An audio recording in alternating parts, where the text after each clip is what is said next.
eu tive a ideia de fazer esse encontro hoje com vocês, pensando nos meus alunos e naqueles que também possa, né, lá na frente possam ser, ou que tenham alguma dúvida a respeito ainda da prova nacional docente.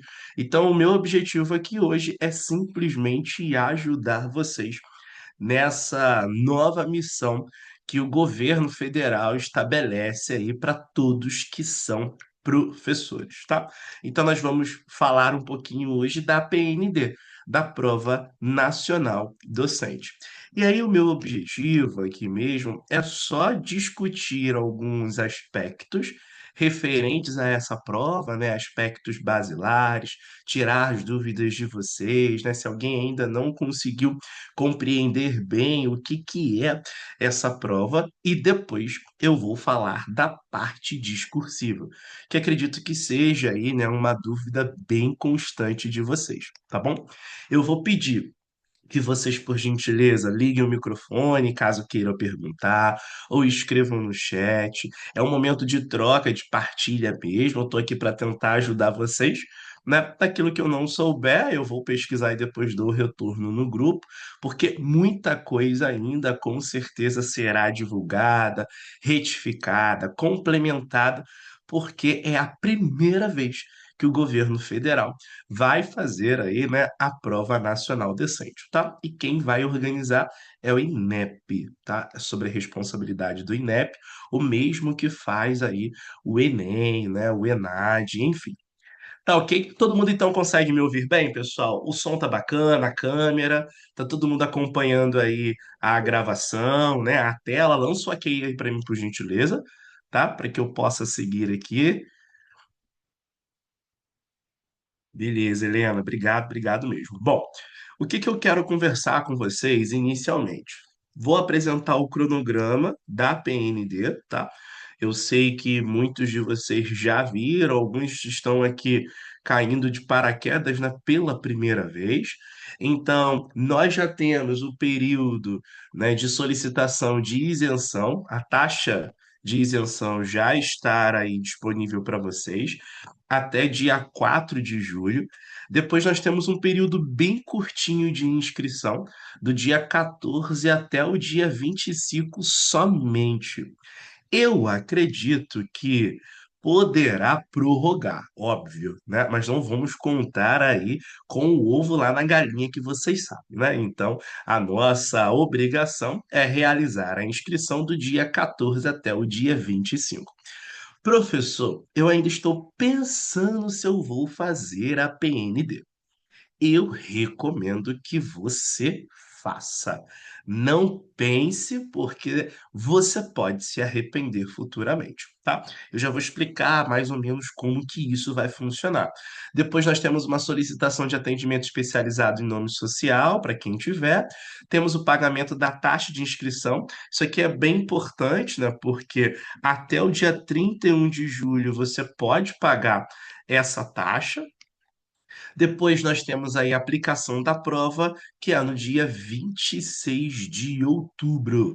Bem pertinho, falta bem pouco, né? Pouquíssimos meses aí que nós teremos de preparação para realizar essa prova. Gabarito sai no dia 28, gabarito definitivo no dia 11 e resultado da prova final dia 10 de dezembro. Então, antes do Natal, antes de terminarmos aí o ano letivo, na verdade, já teremos o resultado final da nossa prova nacional docente. Essas daqui são as informações principais que nós temos, né? E eu queria agora, nesse momento, eu vou dedicar alguns minutinhos, tá, gente, para a gente justamente tirar dúvidas. Podem mandar aí no chat, podem perguntar. Muitas eu já respondi lá no meu Instagram. Eu trouxe até um tópico de dúvidas frequentes, né? Porque tem gente que tem um pouco de dúvida, mas tem vergonha de perguntar aí. Dúvidas frequentes, então, sobre a PND, ou seja, Prova Nacional Docente. Eu já vou deixar a minha impressão aqui, se eu acho que isso é positivo ou negativo, tá?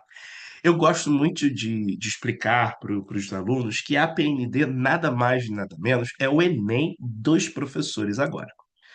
Então, você vai fazer essa prova, vai conseguir o resultado, vai ter aquela média estabelecida e poderá utilizar essa nota nos contratos, nos concursos, né, nos concursos para efetivo, nos processos seletivos, nas relações temporárias dos municípios e estados que aderiram à PND. Já vou responder que não temos uma lista oficial de todos os municípios e estados que aderiram.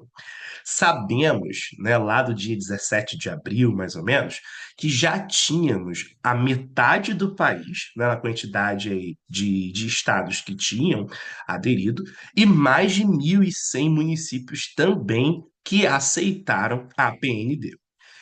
O INEP prorrogou por 2 vezes este prazo para que os municípios e os estados possam, na verdade, realizar a inscrição, né? Ter o interesse, fazer o aceite.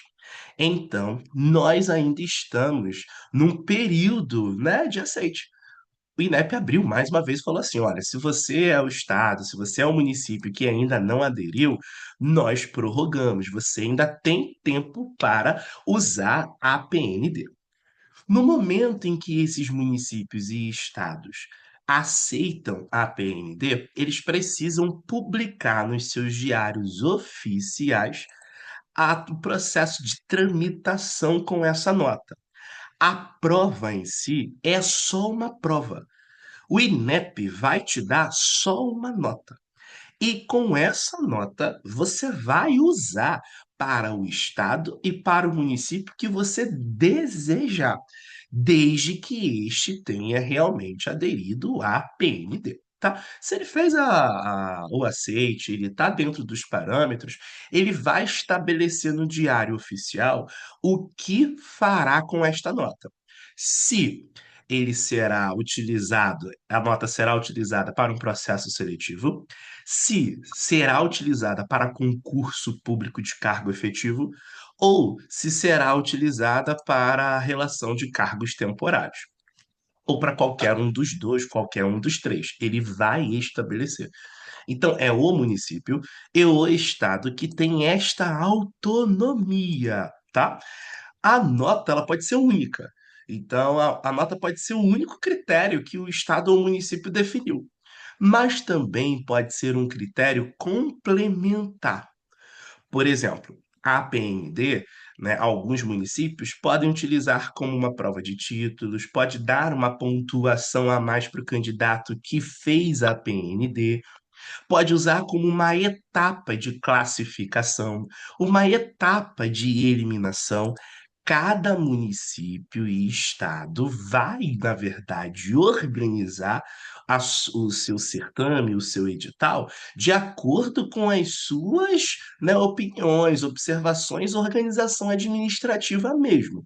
O que vocês vão fazer no dia 26 é só uma prova e o INEP vai te dar uma nota e com esta nota, num período específico que esses contratos e concursos estiverem disponíveis, você vai utilizar, você vai se inscrever, tá? Então, isso é importante porque você pode utilizar essas notas não só no Rio de Janeiro, mas em qualquer outro estado do Brasil. Qualquer outro município do Brasil que tenha, por exemplo, uma nota equivalente, tá? No Rio de Janeiro, muitos municípios já aderiram. A gente, né, ainda tem a previsão de outros novos municípios, né, que ainda não tinham saído na última listagem. Então agora a gente já tem Araruama, a gente já tem Rio das Ostras, né? Há uma possibilidade de Cachoeiras de Macacu também realizar a inscrição. Então agora a gente precisa aguardar. O estado do Rio de Janeiro ainda não fez, né, o processo aí da inscrição, não tinha usado a PND como critério. Ainda, mas como prorrogou, pode ainda se inscrever, tá bom? Prefeitura do Rio de Janeiro, para quem tem interesse no concurso da Prefeitura do Rio de Janeiro, né, que é uma das prefeituras que tem um dos melhores salários. Já aderiu à PND e já estabeleceu que nós teremos aí o uso dessa nota, tá? Então a gente vai, a partir de agora, ficar esperto. Fiquem espertos nesse ponto. Quero muito trabalhar naquele município. Você pode utilizar a nota da PND. Aquele município pode determinar que a PND ela vai ser única ou que a PND ela vai ser complementar, tá? Então, seja contrato, seja um concurso, é interessante. Aproveitem, porque é a primeira vez que vão fazer a PND. E vocês sabem que depois isso vai ficar um pouco mais difícil. E já deixo claro para vocês, não é fácil, tá? É uma prova de 81 questões, feita somente em um dia. Então, são muitas questões, são 30 questões de formação geral, 50 questões de formação específica e uma questão discursiva, que é, na verdade, a nossa redação, tá? Essa nota da PND, a nota que vai ser gerada para você, você poderá utilizar durante 3 anos. Ah, eu fiz a prova agora, então você vai usar essa nota para 2026, 2027 e 2028. Lembrando que a PND agora ela será feita anualmente, tá? Todos os anos nós teremos a PND. Deixa eu dar uma olhadinha no chat que tem algumas perguntas aí. John, só termina a faculdade em 2028. Será que vai adiantar eu fazer? Carla, na verdade, você até pode fazer para treinar, para utilizar, mas eu acho que no momento agora, para 2028, você vai aproveitar essa nota só nesse último ano de vigência, tá? Mas eu acho interessante fazer para você já se adaptar ao modelo de prova. É como se vocês estivessem lá no ensino médio fazendo o Enem, tá? Porque vai ser um processo novo de adaptação. Quem vai fazer ENAD esse ano precisa fazer inscrição ou já estará inscrito automaticamente? Já está inscrito automaticamente e não vai precisar pagar para fazer a prova. O ENAD, na verdade, né, o ENAD das licenciaturas, ele foi substituído pela PND. Então, agora, quem faz o ENAD automaticamente já faz a PND. Então, aquela prova que nós fazíamos lá só para mensurar a qualidade do ensino superior, hoje, para quem for fazer, já valerá como uma nota que poderá utilizar para concursos ou processos seletivos após a sua formação. Então, é uma estratégia bacana aí no processo da valorização docente. Bom, eu trouxe algumas perguntas frequentes que a galera geralmente tem, tá? Eu já vou para a parte discursiva, mas é importante comentar isso com vocês. Não tenho ensino superior. Posso fazer a PND?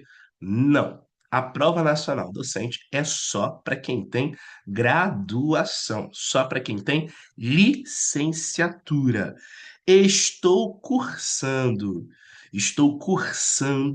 a graduação. Posso fazer? Pode, tá? Estou no último ano. Posso fazer? Você vai fazer obrigatoriamente, porque já está estabelecido pelo ENAD, né? Quem é no papel de concluinte, precisa fazer essa prova. Outro ponto que a galera me pergunta bastante. Tenho duas licenciaturas. Eu tenho pedagogia e tenho matemática. Posso concorrer para as duas? Não. Você vai precisar escolher a sua área de atuação, tá? Então, ou pedagogia ou matemática. Muita gente me pergunta também: vai ter cargo para OP, para OE ou para inspeção? Isso quem determina é o estado ou o município que aderiu. A PND é só uma prova. Então, se você quer atuar como OP, como OE, como inspeção, precisa se inscrever para fazer a prova de pedagogia, tá? Só pedagogia é a sua prova. Boa noite. Qual é a relação do PND com o CNU? São totalmente distintos, tá? O PND é a Prova Nacional Docente. O CNU é o Concurso Nacional Unificado. Este aqui, a PND, é só para professor, somente, só para licenciatura, mais nada. Aqui no CNU é um concurso técnico administrativo, tá? Lógico que aqui você pode encontrar algum cargo que aceite a sua licenciatura, que aceite a sua formação, mas é somente para exercício técnico, técnico administrativo, técnico financeiro, seja qual lá for a formação. Para exercício docente, para trabalhar em escola, somente o PND. Então, hoje nós temos dois grandes projetos governamentais que visam a relação do concurso público: PND para professores e CNU para vários cargos, várias graduações, várias áreas técnicas aí disponíveis, tá? Foi claro aí? Deu para diferenciar? Dani, dá um ok para mim, por gentileza. Para quem é graduado em letras, mas tem formação de professor, posso usar a nota para cargos de docente 2? Não pode. Docente 2 só pode ter exercício para quem é pedagogo, tá? Ah, eu tenho licenciatura em História, mas fiz pós-graduação em orientação pedagógica. Não adianta. A sua graduação é História, a sua prova vai ser História. A não ser que você tenha uma graduação de Pedagogia. Entenda o seguinte: o PND está focado na sua graduação. Esqueça sua pós, esqueça seu mestrado. É a sua graduação que importa, tá? Então, se você só tem letras, só pode fazer a prova para letras. Letras português, letras inglês, letras espanhol, letras só letras em inglês, né? Não vai trabalhar aí com a parte de língua portuguesa, tá? Então tem essas áreas aí específicas. É, muita gente me pergunta também como será a prova. Já falei para vocês. A prova são 30 questões de formação geral, 50 questões de conhecimentos específicos e uma questão discursiva, que é a nossa redação. Tá? Ela vai ser corrigida pelo mesmo critério que é corrigido o Enem, né, pelo TRI. Tem uma fórmula de pensar, né, que vai construir aí as noções das médias, que se você errar as questões fáceis, mas acerta as questões difíceis, tem algo aí dificultoso nesse trabalho, né? Porque não tem como um candidato acertar as questões difíceis e errar as questões fáceis. Então vai sair aí, vai gerar uma média estabelecida. Mas eles ainda vão lançar uma complementação que fale exatamente quanto que cada área vai valer, quanto que a questão discursiva ainda vai valer, porque isso também não foi divulgado. Eu tenho a sensação de que eles fizeram muitas pressas, assim, não, precisamos divulgar e ponto, jogaram para a rua. Mas nós temos ainda muitos pontos de interrogação. E a prova já é agora, 26 de outubro. Então é por isso que eu falo, aproveitem essa primeira leva para vocês conseguirem um contrato ou conseguirem um cargo efetivo. Aproveitem esta leva. Tá? Tô desempregado, quero ganhar um pouco mais, né? Tenho interesse no processo seletivo. Saquarema aderiu. Eu não sei o que Saquarema vai fazer com a nota da PND. Então, se você tem interesse em fazer o concurso de Saquarema, o concurso de Rio das Ostras, né?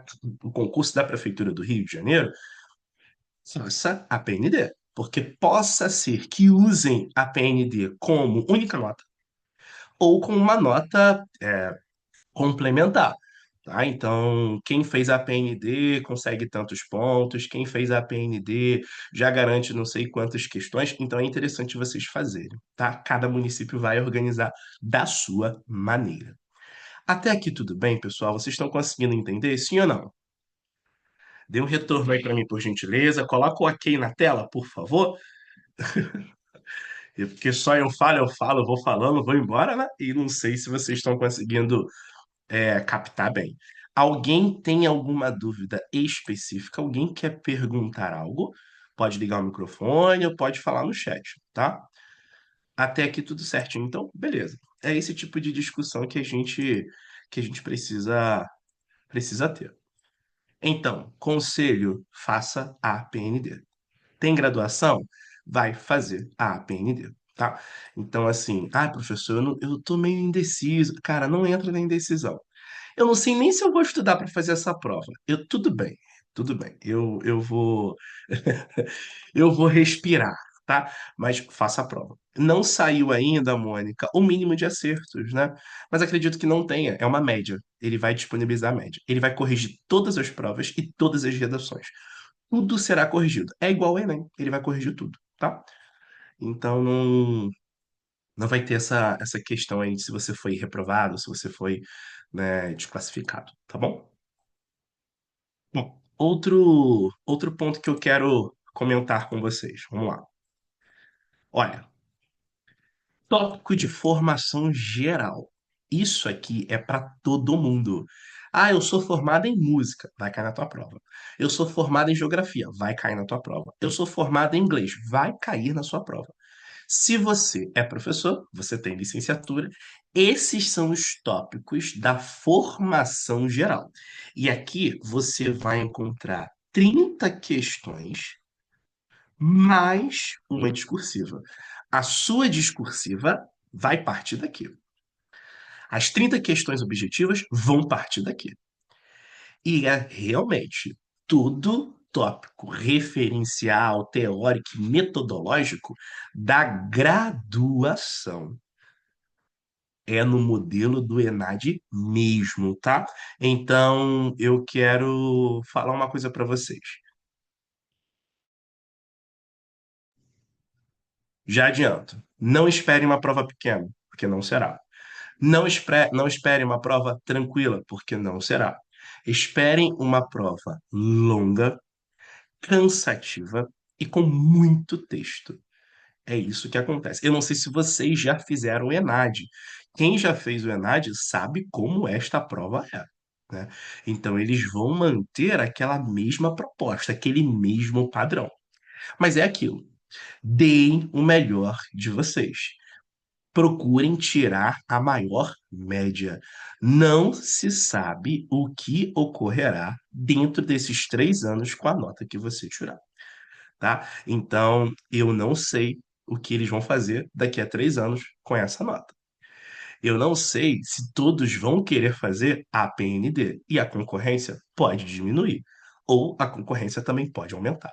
Então, aproveitem esse momento para fazer, tá? É cansativo igual a Enem? Milena, são 80 questões, mais uma redação. Será cansativo igual ao Enem. Então, assim, é voltar a esse processo. O objetivo disso, segundo, né, os documentos referenciais, é garantir e ter professor com ótima formação. Então, eles querem os professores mais capacitados, mais preparados para fazer esse tipo de prova, tá? E aí, o que que você vai encontrar na sua prova?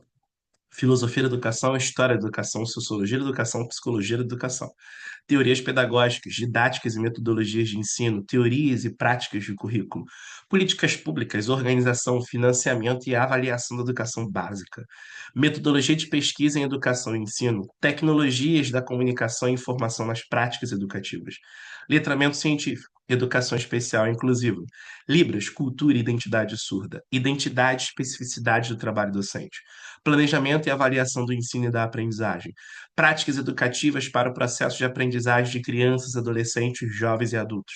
Planejamento, organização e gestão democrática educacional em espaço escolar e não escolar. Implementação e avaliação de currículos, programas educacionais e projetos político-pedagógicos. Práticas de articulação entre escola, família, comunidade e movimentos sociais. Histórias e culturas africanas, afro-brasileiras e indígenas. Educação, inclusão e direitos humanos. Educação socioambiental. Educação para as relações de gênero e sexualidade, educação para as relações étnico-raciais. Então, este é o tópico de formação geral. É a formação geral. 30 questões mais uma discursiva. Tirar daqui. O que é interessante? Eu vou abrir uma turma para a preparação da PMD, tá? Para quem quiser, no finalzinho da aula eu vou explicar isso aí para quem tem interesse. O meu objetivo é trabalhar em cima de questões e de entendimento da prova, porque os aspectos teóricos, para fazer a prova 26 de outubro, não tem tempo, não dá. né? Vejam que eles nem listam, nem têm referência bibliográfica. É só filosofia da educação. É só psicologia da educação. E se eu pego psicologia da educação, olha quantos teóricos eu tenho quando falo do processo de aprendizagem. Então, é você entender ali como que a banca vai funcionar, como que o INEP seleciona, o que que ele quer que vocês façam, né? E a partir disso a gente vai trabalhando, especificando aí as questões de abordagem, tá? Bom, desse tópico vai sair a sua questão discursiva. E é agora que eu começo a falar dela. O que que acontece? Não é uma redação dissertativa argumentativa. Não é uma redação do Enem. Você está trabalhando, por isso que a banca até trouxe. É uma questão discursiva. Que vai, na verdade, abordar, estar relacionado a um estudo de caso, a uma situação problema. Então, não é aquele momento em que você vai apresentar dois argumentos, em que você vai defender um ponto de vista muito assertivo. É um tipo de texto, é uma abordagem, é um gênero textual, na verdade, melhor dizendo. É um gênero textual em que você vai precisar mostrar para a banca o quanto você sabe, o quanto você domina, o quanto de repertório sociocultural você tem. Então, é mobilizar esses conhecimentos em defesa daquilo que ela vai solicitar que você escreva. Então, com certeza, a banca pode trazer um problema, pedir para você resolver esse problema, apresentando soluções ou dizendo os motivos que sustentam aquele problema, as consequências da existência daquele fator na escola, mas isso tudo você precisa estar atrelado à legislação, aos conhecimentos pedagógicos. É isso que eu vou mostrar para vocês do que a gente precisa fazer. Então, aqui, eu já bato, né, já avalio, já olho para esse tópico e já começo a pensar, minha cabeça começa a fervilhar em possíveis temáticas que vocês podem encontrar. Educação especial e inclusiva é um ponto. Educação socioambiental é outro ponto. Educação para as relações étnico-raciais, gênero e sexualidade. Gente, isso aqui é importantíssimo. A banca simplesmente pode pedir para você falar sobre educação socioambiental. Pedir para você discorrer sobre educação socioambiental, apontar os desafios do trabalho com educação socioambiental na escola e propor ações efetivas que levem os professores, os alunos a estarem engajados com a política ambiental. Ela pode pedir isso. E você tem que fazer isso. Então não é mobilizar argumentos, não é a tentativa de criticar. Não, você tem que demonstrar conhecimento. Ela quer que você explique. Ela quer que você embase. Ela quer que você apresente o conteúdo técnico que você tem. Então, é um tipo de questão discursiva que vai valorizar o repertório. Então, é aqui que você vai jogar a BNCC. Desculpa, pessoal. É aqui que você vai jogar a Lei Brasileira de Inclusão, o Plano Nacional de Educação.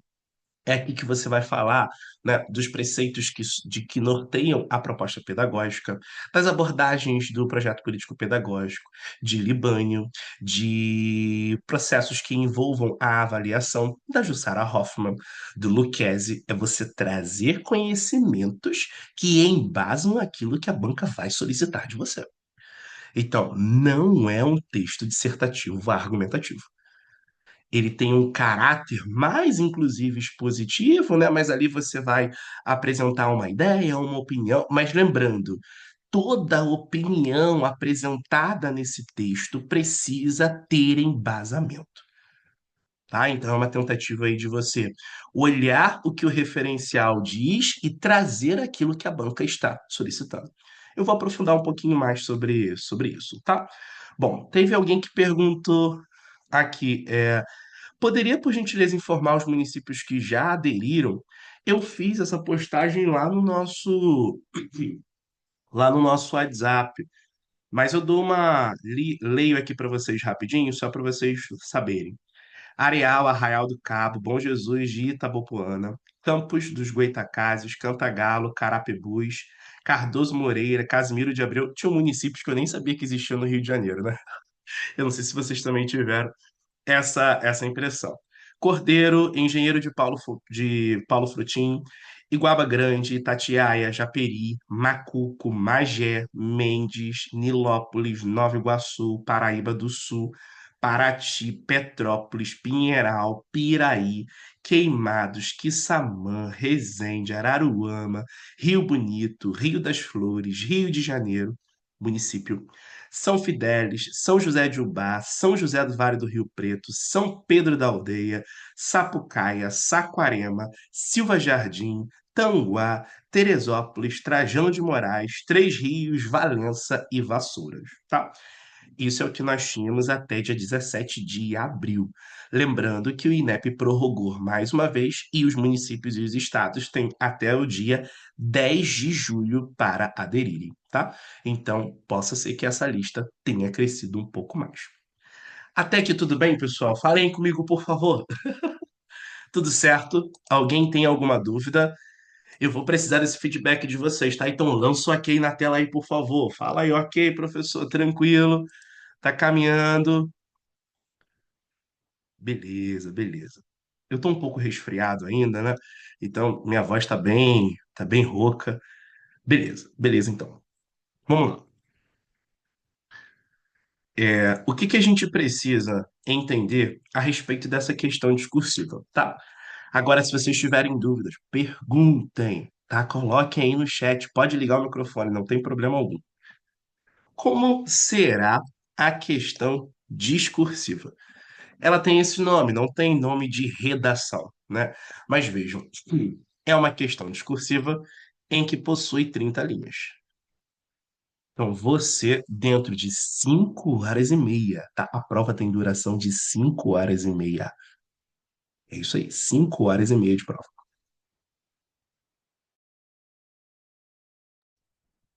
Você vai fazer, né, ainda uma questão discursiva de até 30 linhas, tá? O que que já manifestaram interesse, né? Manifestar interesse é aderir. Já aderiram, tá? Já clicaram lá.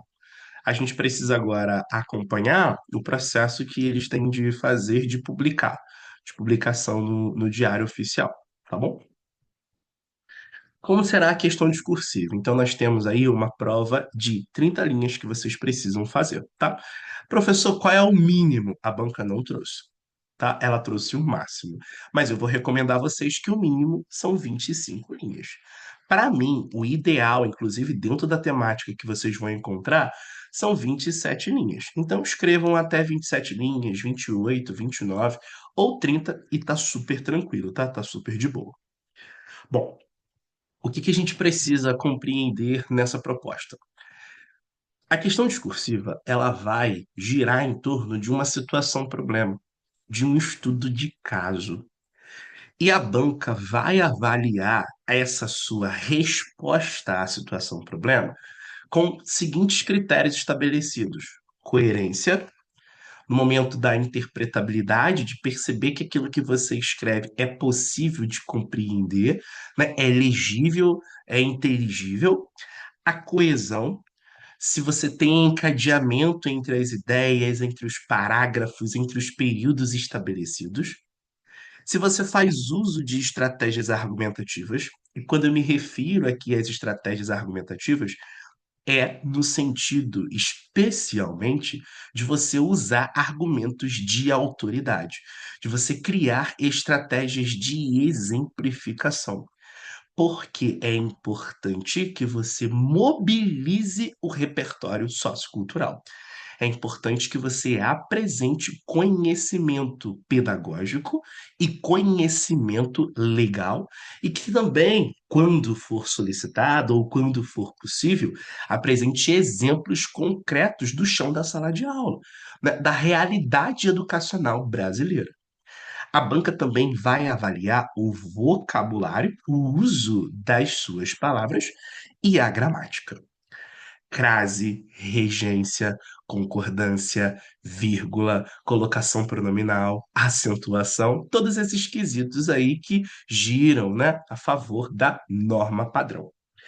E o tema vai partir da abordagem do tópico de formação geral docente, tá? Então, tudo aquilo que eu mostrei aqui para vocês, a banca vai fazer o seguinte: esse tópico aqui é legal. Vamos solicitar que os alunos ou que os candidatos escrevam a respeito dessa abordagem. O que que a banca, na verdade, vai esperar de você enquanto candidato? Que você tenha uma capacidade de análise crítica, que você mobilize conhecimentos pedagógicos e legais em defesa ou em explicação à temática sugerida, e que faça uso de uma linguagem adequada, com coesão e com clareza. Quando nós falamos dessa questão discursiva, ela vai seguir a estrutura que conhecemos, com introdução, desenvolvimento e conclusão. Construindo tudo isso dentro de 4 parágrafos. Ah, professor, eu faço 5. Não recomendo. Faça 4 parágrafos, tá? Esses 4 parágrafos precisam ter, no máximo, totalizando 30 linhas. Você faz um parágrafo. Opa, você faz um parágrafo para a introdução, 2 parágrafos para o desenvolvimento e um parágrafo de conclusão. O que se espera possivelmente quando trabalhamos com questão discursiva no campo de situação-problema e estudo de caso é que você seja capaz de propor uma solução, que você seja capaz de propor uma medida. E isso é muito característico do INEP, né? Tendo em vista que ele também exige isso como critério lá na correção do Enem, tá?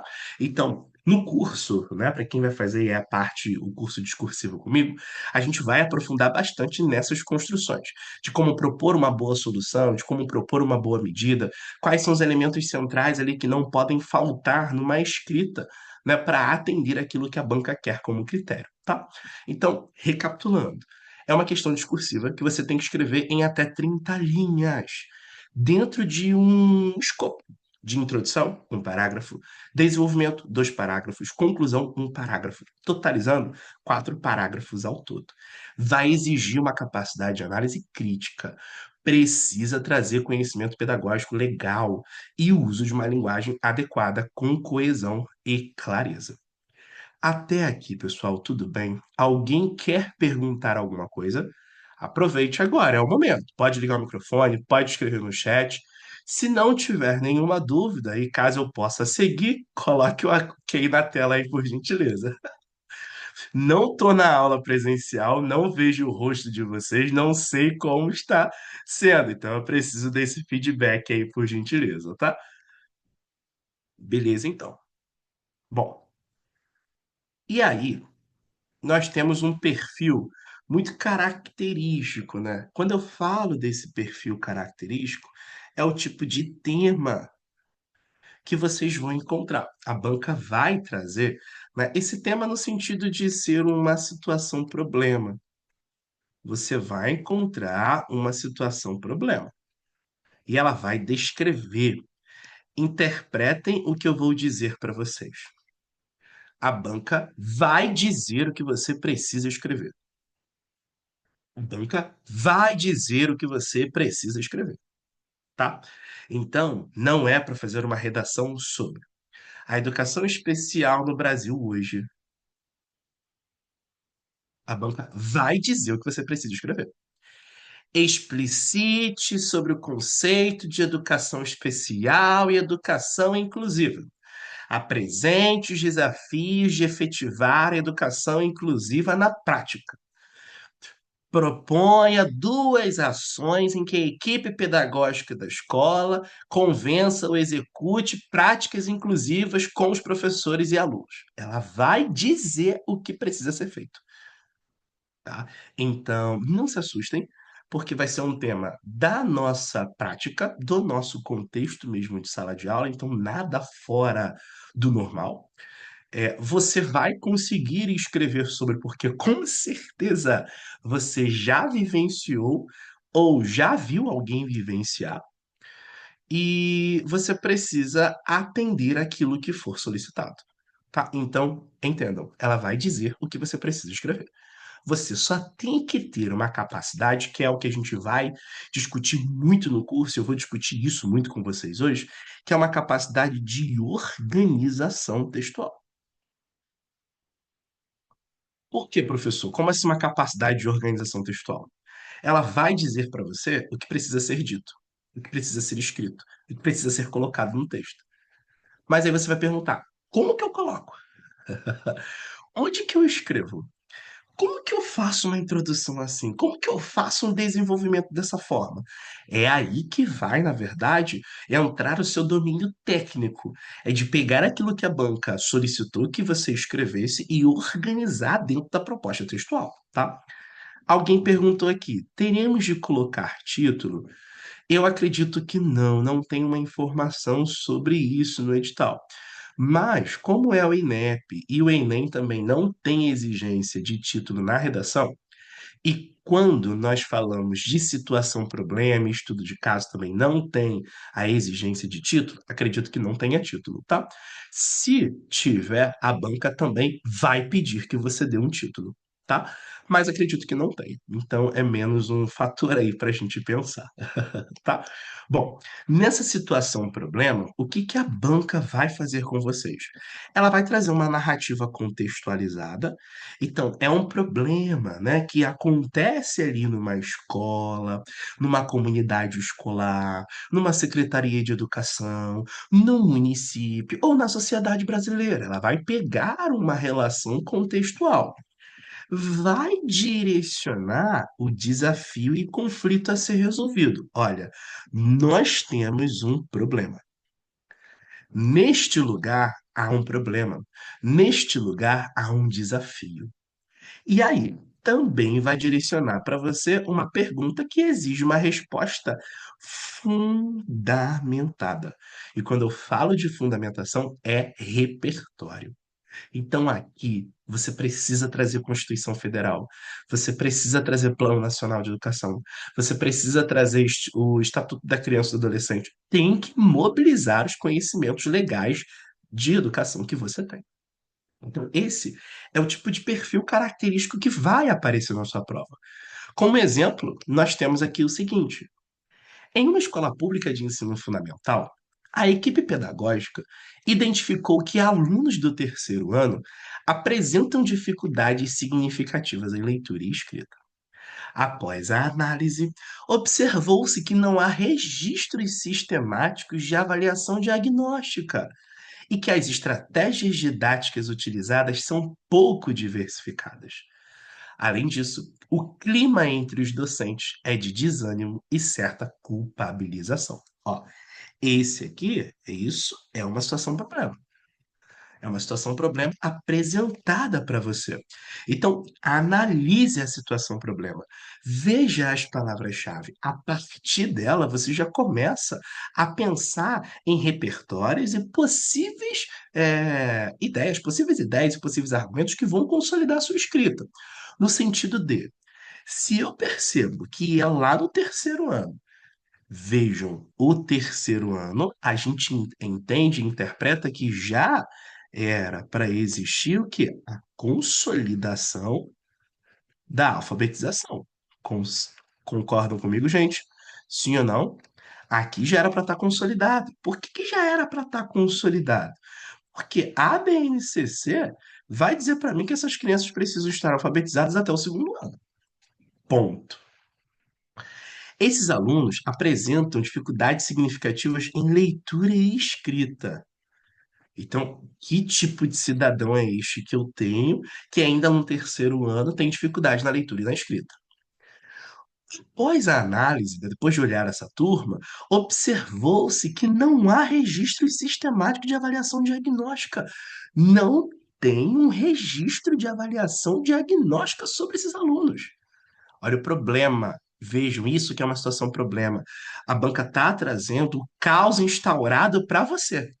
E você precisa olhar para esse caos e falar assim, cara, o que que se faz diante disso? Pedagogicamente correto, como que eu vou agir? Ah, professor, na prática é diferente. Dane-se a prática. Isso não vai estar na sua prova. O que interessa é a teoria.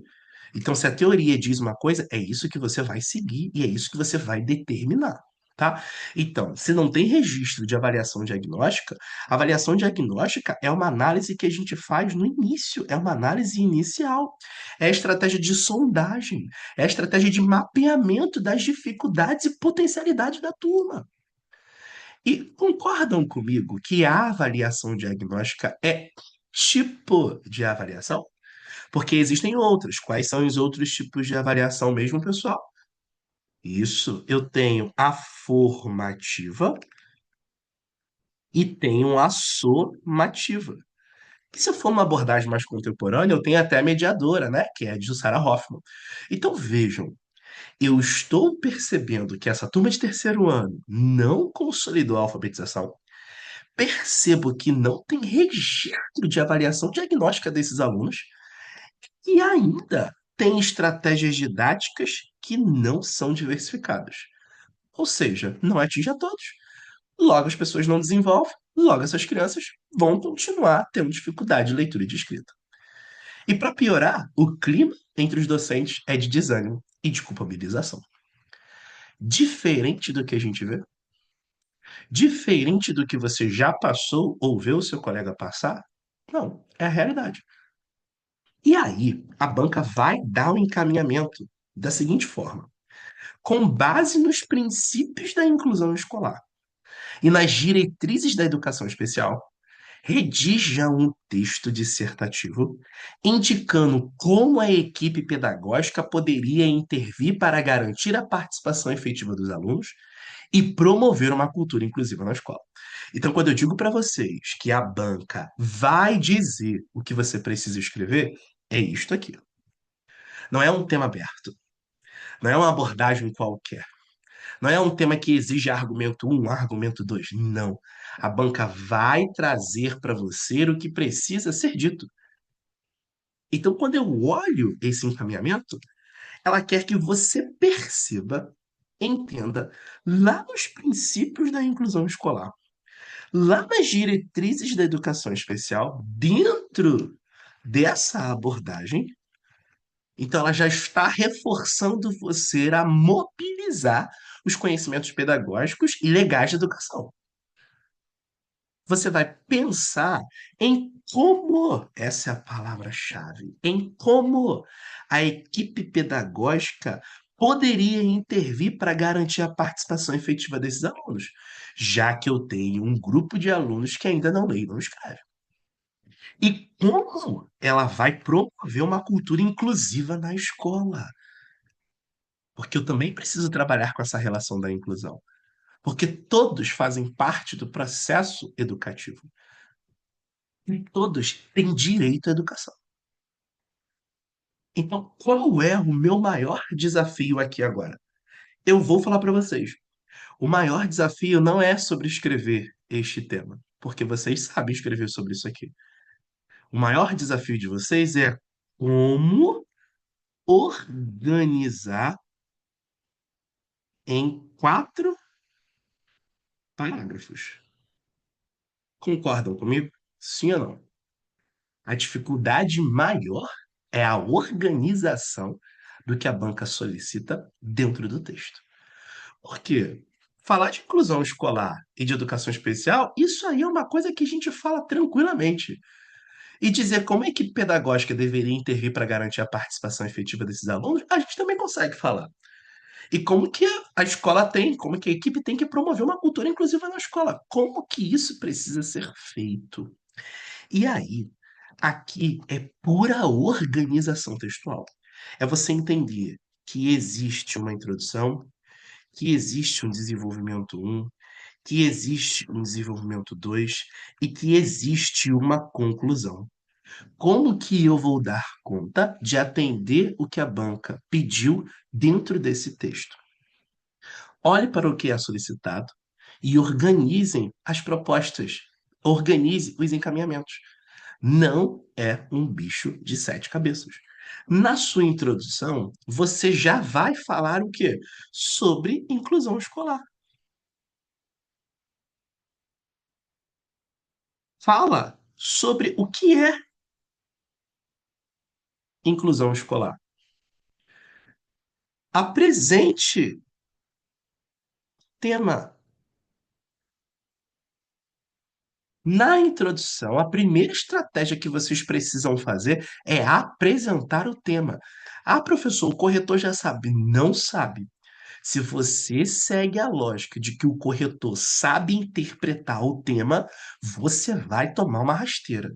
Não é assim que se interpreta. Você tem a obrigação de apresentar o tema para o corretor. E essa apresentação do tema ocorre na introdução. Apresente o tema e conceitue a palavra-chave, que aqui eu estou falando de princípios da inclusão e diretrizes da educação especial. Eu pensaria numa organização da seguinte forma. Lá no meu primeiro parágrafo, na introdução, eu apresentaria o tema falando sobre essas dificuldades e reforçando a inclusão escolar, conceituando o que é a inclusão escolar. No meu desenvolvimento um, o que que a gente vai fazer, na verdade, é simplesmente você pensar nos seus repertórios. Repertórios. Que se eu estou falando do tema que envolve princípios da inclusão escolar, diretrizes da educação especial, se eu estou falando sobre garantia da efetiva participação dos alunos, eu preciso em algum momento falar da Constituição Federal, eu preciso em algum momento falar da Lei Brasileira de Inclusão, eu posso falar do que eu vou chamar de Base Nacional Comum Curricular. Você precisa trazer um tipo de repertório que consolide em base o que a banca está explicando. Jonathan, é muito diferente do que a gente escreve. É diferente do que a gente escreve. É muito difícil. Não é difícil. Mas redação tem que ter prática. E nesse tipo de proposta, eu não consigo ofertar tantas estratégias como a gente consegue para os outros tipos de abordagem. Então aqui é treino, é prática, é entendimento mesmo e organização textual. Dá super certo. Você não precisa entrar naquela neura de tentar aprofundar nos argumentos, nas causas, na consequência do tema que a banca trouxe. Aqui a sua função é responder claramente e com embasamento. Responda claramente e com embasamento o que a banca quer. E aí, no desenvolvimento 2, né, no outro parágrafo, você pode apresentar o quê? As estratégias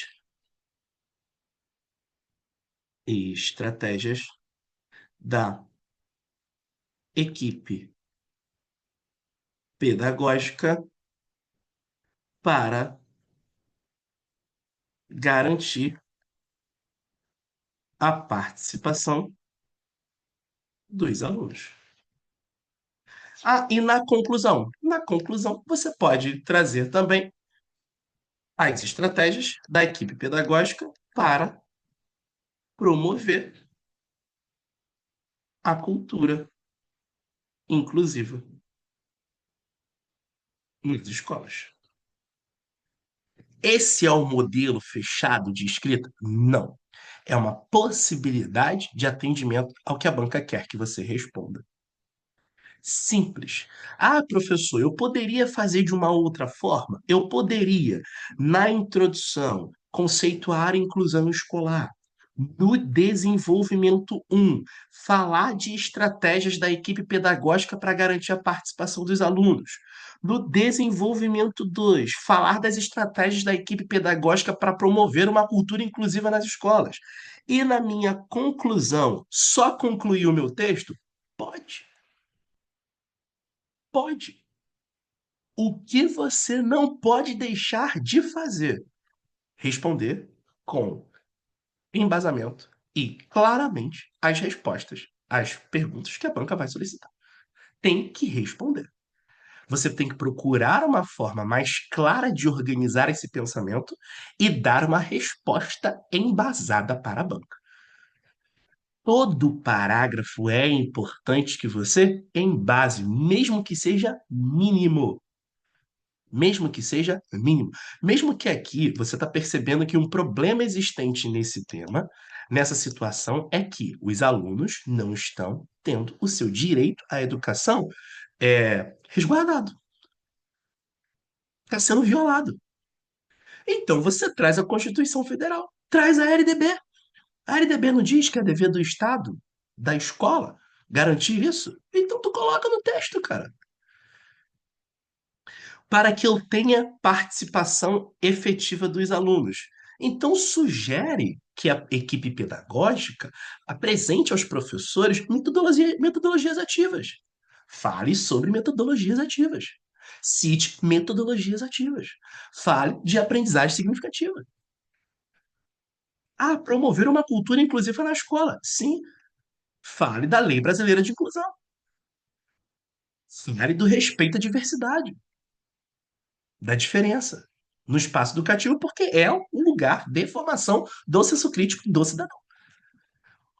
O que você precisa fazer é, a cada exigência, trazer, tentar ao máximo mobilizar um repertório sociocultural. Então, o que eu faço na minha prova discursiva da PND? Responda o que a banca pede. Organize o texto e responda o que ela solicita. Tem que apresentar argumento um, argumento 2? Não. Responda o que a banca pede. Ela vai dizer. E responda com maior clareza e com a maior tentativa de embasamento possível. Foi? Sim ou não? Falem comigo aí, por gentileza. Deu retorno. Cadê vocês? Se eu descobrir que na hora dessa aula vocês estão lavando louça, fazendo arroz, brincando com a criança na hora de prestar atenção aqui. Dê um retorno aí pra mim. Foi ou não foi, gente? Lançou aqui na tela. Muito difícil, muito impossível. Eu vou ser sincero pra vocês. Acho, eu acho mais tranquilo esse tipo de abordagem, tá? Por que que é mais tranquilo? Claro, eu vou ser franco aqui, de mostrar para vocês que você vai ter, Jonathan, ó, a gente vai encontrar lados positivos e negativos em todas as propostas. Sim, você vai encontrar lado negativo em todas as propostas. Mônica perguntou: como seria a cultura inclusiva dos alunos que não têm conhecimento?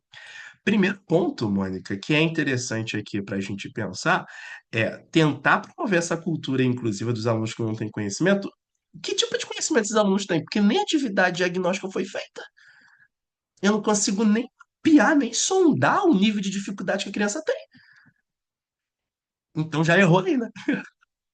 Então a gente precisa pensar aí nessas questões. E aí, o tipo de inclusão que a gente faz para alunos que não têm conhecimento, né, é até uma abordagem que a gente não pode usar isso numa questão discursiva, né, faz adaptação do curricular, tá? Faz adaptação curricular. É adaptação curricular, é atividade diversificada, são atividades diversificadas, né, que não excluem o currículo, mas que estejam atreladas a um nível de aprendizagem que essa criança possui. Mas você só vai saber o nível de aprendizagem que esta criança possui se você acompanhar, se você diagnosticar, se você criar estratégias de análise e observação.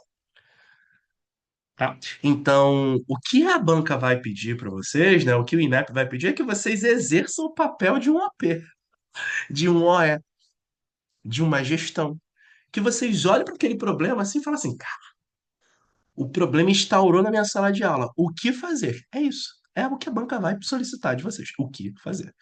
Bom, Deixa eu dar uma olhadinha aqui. Difícil vai ser administrar o tempo, com certeza. Esse aí, para mim, ó, vai ser o maior desafio de vocês. 1h20 é o tempo para escrever redação, tá? Ah, professor, não consigo, só consigo fazer em 2 horas. Beleza. Saiba que os minutos que você perdeu não vai dar para fazer a prova toda. É controle de tempo mesmo. Não dá para fazer a prova inteira se você for fazer uma prova com atenção, tá? Então, a partir de hoje, a gente vai precisar controlar esse tempo. No máximo, chorando, explodindo, 1h30 para fazer essa redação. Pontos positivos e pontos negativos deste modelo de situação-problema. Qual é o ponto positivo? A banca já deixa direitinho para você o que precisa ser escrito, o que precisa ser cumprido. Você tem que olhar e falar assim, cara, eu tenho que falar disso, disso, disso, disso, disso. Beleza. Qual é o problema desse tipo de questão? Às vezes, a banca vai pedir uma coisa para você escrever e você não vai saber. E às vezes ela pode pedir para você conceituar um termo pedagógico e você não sabe aquele termo pedagógico. Ou ela vai pedir para você propor uma intervenção e você pouco consegue intervir naquela situação. Isso pode acontecer, tá? Então, ela está deixando claro para a gente que a situação problema vai partir da formação geral docente. Então, com certeza, eles vão mobilizar uma abordagem de currículo, eles com certeza vão trabalhar. Essa banca ama trabalhar com projeto político-pedagógico, o PPP, e é o PPP na teoria mesmo, naquele desenho bonito de gestão democrática, de uma relação participativa, da comunidade escolar, da comunidade local. É esse tipo de conceito de PPP que você vai defender e vai encontrar nas questões objetivas. Não cai uma vez, duas, são 5, são 6, são 7 questões só de PPP. É uma banca que ama a alfabetização e letramento. É uma banca que ama trabalhar com as relações de gênero, de sexualidade, de questões étnico-raciais.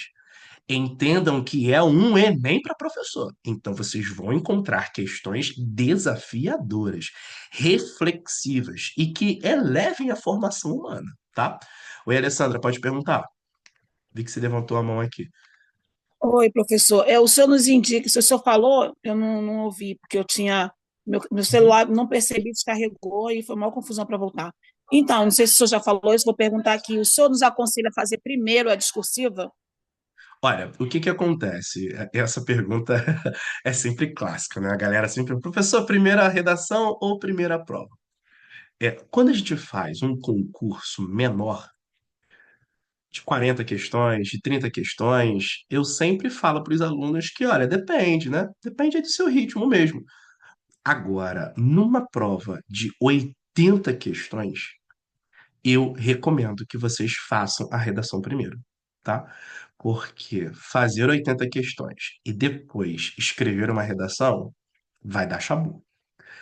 E muitos de vocês, não sei se são, né? Vocês são como eu, mas eu sou assim. Se eu faço uma prova de 80 questões e tenho uma redação, eu estou fazendo a prova objetiva, mas a minha cabeça está naquele tema da redação, matutando, e parece que eu não consigo me concentrar bem no objetivo enquanto não terminar a discursiva. Então, minha orientação, claro, não é aí um cardápio a ser seguido, tá? Uma, uma regra de jogo.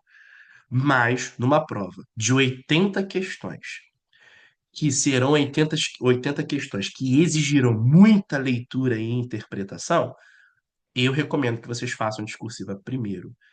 Pelo menos que esbocem a discursiva primeiro.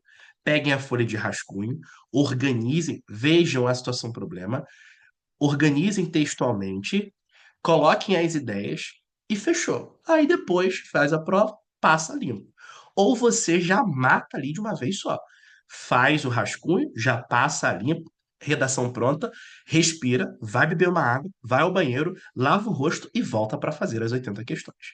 Agora, eu não recomendo fazer 80 questões e depois a discursiva. Não vai ter cérebro para isso, tá? O negócio vai ferver. Então, é interessante que vocês se organizem antes. Seja com a redação pronta totalmente, seja com o rascunho, pelo menos ali o esboço das ideias, tá bom? Tá bom, professor. Obrigada, querido. Valeu mesmo. Nada. Olha, e aí o que que eu fiz, né? Porque eu agora tô só falar, fala, fala, fala. Vamos mostrar um exemplo na prática, né, professor? Então eu queria ver um exemplo, cara. Tem um exemplo dessa redação aí, pelo menos, como que a gente poderia pensar em organizar, né? Porque eu dei algumas sugestões aqui de estratégias, mas como a gente pode fazer? Eu trouxe uma redação para a gente pensar. Essa é uma redação que vocês vão ver que ela tá grande, mas tudo depende da letra. A minha letra, quando eu faço redação, é uma letra pequena, né? E tem que caber. Então, cabe. Ah, professor, não vou conseguir escrever isso tudo nunca. Meu amigo, nós não estamos criando uma relação comparativa, tá? Mas, se você vai estudar comigo, eu vou exigir o máximo de você. Saiba disso, tá? Eu vou pegar no teu pé mesmo. Bom, o que que acontece aqui? Vamos lá. A banca, ela pediu para que você fizesse a seguinte abordagem. Deixa eu voltar lá só para fixar. Deixa eu ver que horas são também, pessoal. Já tô quase acabando, tá? Em 20 minutinhos eu encerro a nossa aula, porque eu não sei se vocês já perceberam, mas já estamos aqui há mais de uma hora. Com base nos princípios da inclusão escolar e nas diretrizes da educação especial, redige um texto dissertativo indicando como a equipe pedagógica poderia intervir para garantir a participação efetiva dos alunos e promover uma cultura inclusiva na escola. Então, eu tenho que falar desses princípios de educação inclusiva, na perspectiva aí da educação especial. Eu tenho que dizer como a equipe pedagógica ela vai intervir para fazer com que esses alunos participem efetivamente nas aulas e como ela também vai promover uma cultura inclusiva na escola. Lembrando, a banca vai pedir e você precisa responder de forma clara e tentar embasar a todo momento. A inclusão escolar é um direito garantido por leis e políticas públicas que visam a equidade no acesso à educação. De acordo com a Constituição Federal de 1988 e oitenta e oito e a Lei Brasileira de Inclusão, é dever do Estado e da escola assegurar condições para que todos os alunos, com ou sem deficiência, tenham participação plena e efetiva na vida escolar. O que que o candidato fez? Trouxe aqui o conceito de inclusão, trouxe um repertório simples e tranquilo que todo mundo consegue ter na ponta da língua a Constituição Federal e a Lei Brasileira de Inclusão, dizendo que é dever do Estado e da escola assegurar condições para que todos os alunos, com ou sem deficiência, tenham participação plena e efetiva na vida escolar. Ponto. Quebra a expectativa ao dizer, no entanto, a realidade de muitas escolas ainda reflete desafios significativos, como dificuldades na leitura e na escrita, a ausência de avaliação diagnóstica e o uso limitado de estratégias pedagógicas. Nesses casos, é essencial que a equipe pedagógica atue com intencionalidade e compromisso para transformar o contexto educacional e garantir uma cultura inclusiva. Se vocês perceberem, esse finalzinho aqui é justamente as ideias que a banca pediu para você escrever. Ela trouxe os problemas lá da situação e disse, ó, diante desse caso, a equipe pedagógica tem que atuar com intencionalidade e compromisso. Para quê? Transformar o contexto educacional e garantir uma cultura inclusiva. Esse primeiro parágrafo, essa introdução, ela simplesmente faz a apresentação do tema. Apresentou, deixou claro para a gente qual era o tema. E é essa estratégia que a gente precisa adotar quando for fazer a questão discursiva. É fazer o parágrafo de introdução de apresentação do tema. Jonathan, qual é o argumento 1? Esquece isso. Você só tem que responder o que a banca quer. Bom, aí ela disse: desculpa. Para isso, é imprescindível. Aqui você poderia botar outra palavra. É necessário implementar a avaliação diagnóstica como ponto de partida para qualquer intervenção pedagógica. Então, eu estou dizendo, olha lá, a banca pediu. Eu quero que você indique como a equipe pedagógica vai intervir para garantir a participação efetiva dos alunos. Eu estou dizendo que, para qualquer ponto de partida de uma intervenção pedagógica, eu tenho que fazer o quê? Uma avaliação diagnóstica. A Base Nacional Comum Curricular, BNCC, orienta que o planejamento deve considerar os direitos de aprendizagem de todos os estudantes, respeitando o estágio em que cada um se encontra. Vocês estão percebendo quando eu falo da capacidade de mobilizar conhecimentos pedagógicos ou legais? É isso. No meu primeiro parágrafo, eu trouxe a Constituição Federal e a LBI. No meu segundo parágrafo, eu estou trazendo agora a BNCC. Assim, a equipe pedagógica precisa elaborar instrumentos que permitam identificar os conhecimentos prévios, dificuldades e potencialidades dos alunos. Esses dados devem orientar o planejamento de estratégias diferenciadas, como o uso de jogos pedagógicos, textos de diferentes gêneros, atividades lúdicas e materiais adaptados, com foco no desenvolvimento da leitura e da escrita, de forma significativa e contextualizada. Então, o que eu fiz aqui nesse parágrafo, né? Qual foi a tentativa? É de dizer como a equipe pedagógica tem que intervir nesse processo para garantir que esses alunos estejam, né, na relação de aprendizagem, que sejam atuantes, que sejam protagonistas. Jonathan, tá lindo o que você está falando. Na prática não acontece nada disso, meu amigo, não é prática. Aqui não é prática, aqui é teoria mesmo, é utopia mesmo e ponto. Eu sou claro e simples com vocês. No meu próximo parágrafo tem uma outra abordagem, vejam. Além disso, é fundamental promover a formação continuada dos professores, favorecendo o uso de metodologias ativas e inclusivas, como a aprendizagem cooperativa, o ensino por investigação e a personalização do ensino. A Política Nacional de Educação Especial, na perspectiva de educação inclusiva, Jonathan, nunca que eu vou lembrar disso aqui. Não vai lembrar disso aqui? Não usa. Coloca outra coisa. Eu tenho a obrigação de colocar repertório em todos os parágrafos? Não. Em pelo menos dois você precisa ter. Escuta o que eu estou falando para vocês. Guardem isso no coração de vocês, na tábua do coração de vocês. Em todos os parágrafos eu sou obrigado? Não. Mas em pelo menos dois, sim. E se você colocar em todos os parágrafos, professor, eu posso conseguir uma nota maior? Sim. Mas se você também colocar um que não tem nada a ver, vai perder ponto. Então mantenha o equilíbrio, saiba exatamente o que colocar ou não. A política nacional, ela enfatiza o papel da escola comum como espaço de aprendizagem de todos, o que exige a atuação integrada entre professores regentes, profissionais do AEE, coordenação pedagógica e gestão escolar. O trabalho colaborativo entre esses agentes permite a superação das barreiras à aprendizagem e o fortalecimento de práticas pedagógicas que sejam o quê? Mais acessíveis, que ampliem as oportunidades de participação e progresso dos alunos.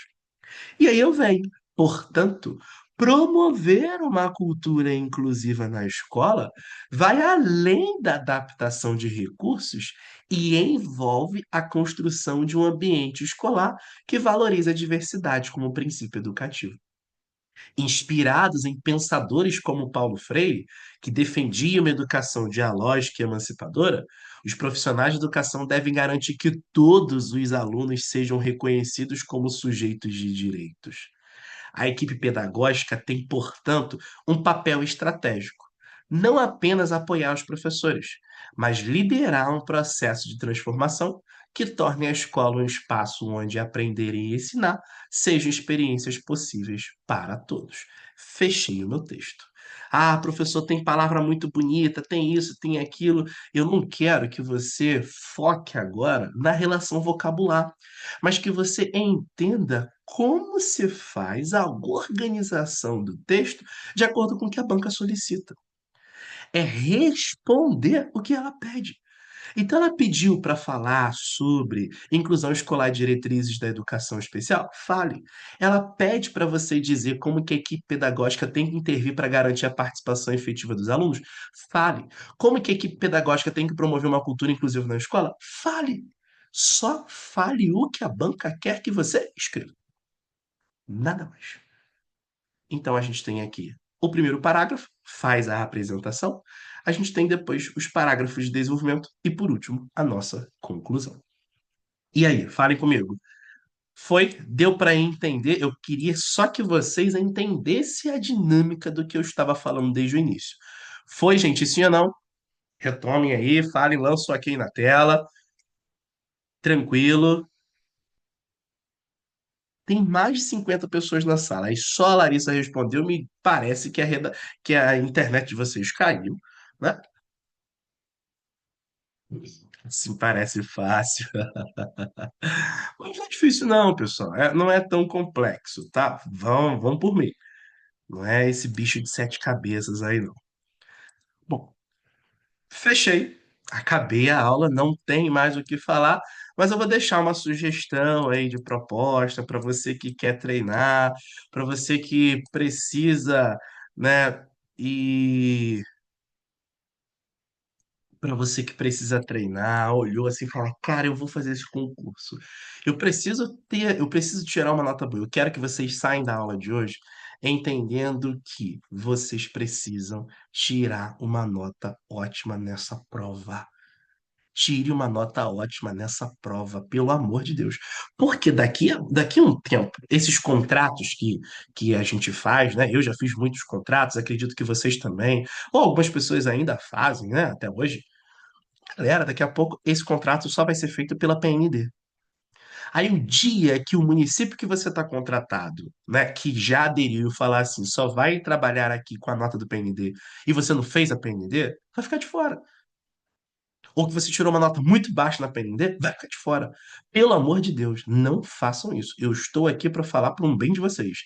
Hoje, eu concordo com a PND, acho o PND maravilhosa em todas as esferas? Não acho, mas acho uma política bacana de início, que pode ser muito aprimorada, né? Que tem aí um futuro brilhante para aprimorar mesmo, para melhorar, para fazer com que isso seja produtivo e pertinente para a gente. Porque muitos lugares vão abrir processo seletivo e alguns lugares vão abrir concurso público. E eu penso e defendo que nos próximos PNDs, né, ou CNUs dos professores, que haja a exigência de que só vai ter concurso público, então. Porque aí a gente se dedica e aprofunda com mais, né, produtividade ainda, tá? Mas, por favor, aproveitem esta oportunidade, vejam que é novo, vai ter muito problema, vai ter muita brecha aí para vocês conseguirem algum cargo, alguma vaga, algum concurso, algum contrato, tá? Não deixem de fazer esta prova. Sugestão de proposta: durante uma aula de história em uma escola do ensino fundamental, a professora percebe que alguns alunos reproduzem falas preconceituosas sobre a população negra, especialmente ao abordar o período da escravidão no Brasil. Estudantes negros demonstram desconforto, mas não se sentem à vontade para se expressar. A docente também nota que o material didático utilizado apresenta poucas referências positivas às culturas africanas e indígenas, e que as atividades pedagógicas relacionadas ao tema são restritas a datas comemorativas, como o 20 de novembro. Ao discutir a questão com a equipe pedagógica, percebe-se que a escola ainda não promove uma abordagem contínua sobre diversidade étnico-racial, e que muitos professores relatam dificuldades em tratar do tema de forma sensível, crítica e significativa. E a banca solicita o seguinte: banca vulgo canetadas. Com base na situação apresentada, redija um texto dissertativo em que você analise os desafios enfrentados pelas escolas em relação à promoção da educação para as relações étnico-raciais. Em sua dissertação, reflita sobre a importância de trabalhar as relações étnico-raciais de forma contínua no contexto escolar, destacando o papel dos professores, da equipe pedagógica e da instituição no combate ao preconceito e na valorização da diversidade cultural. Apresente possíveis ações que contribuam para a construção de um ambiente educacional mais inclusivo e comprometido com a equidade racial. É só ler, localizar o que a banca quer que você responda e organizar isso dentro do seu texto, tentando a todo momento fundamentar. Bom, eu encerro a nossa aula de hoje. Eu quero agradecer muito a presença de vocês, né? Expliquei aqui como vai funcionar a proposta, né? Eu vou liberar o curso, a matrícula do curso, amanhã, para quem deseja fazer a parte discursiva, tá? Ela vai estar no valor aí de R$ 139,90, se não me engano, né? Acho que é isso. R$ 139,90 o valor do curso. A gente tem plataforma de redação, tem corretores, correção dessas propostas segundo a abordagem do tema, pode parcelar no cartão, tá? E na segunda-feira eu vou disponibilizar para vocês a turma geral, a turma de formação geral, para quem tiver o interesse de participar, tá? Fiquem lá no grupo, que eu vou divulgar tudo isso para vocês, o valor certinho, o link de participação, a data de início, o cronograma. É importantíssimo que vocês façam e dominem a prova nacional docente, tá? Espero que tenha ajudado aí nesse processo, que vocês tenham gostado bastante do encontro de hoje e aguardo vocês nas nossas próximas aulas, tá bom? Muito obrigado aí, pessoal, e até a próxima. Tchau, tchau. Valeu. Obrigada. Tchau, obrigado. Eu que agradeço.